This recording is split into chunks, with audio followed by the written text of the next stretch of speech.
Hi, my name is Larry, and this is my nature show. It's called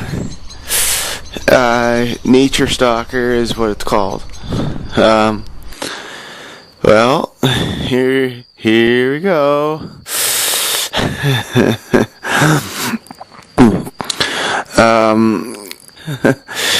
This one here is actually one of my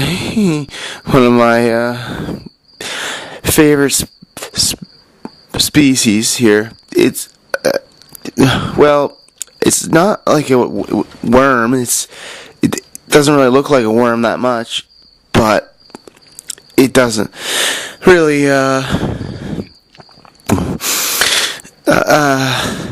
doesn't really look like a snail, because snails have shells, so it's not really a snail.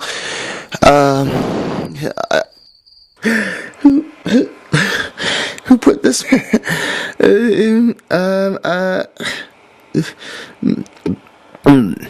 Moving right along.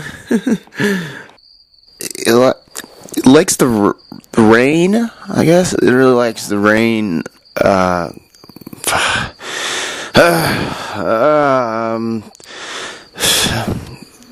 Seems to be out in the rain. God knows where it hides and when it's dry. I don't know. Next week we're gonna do grasshoppers, I guess. Thanks for watching.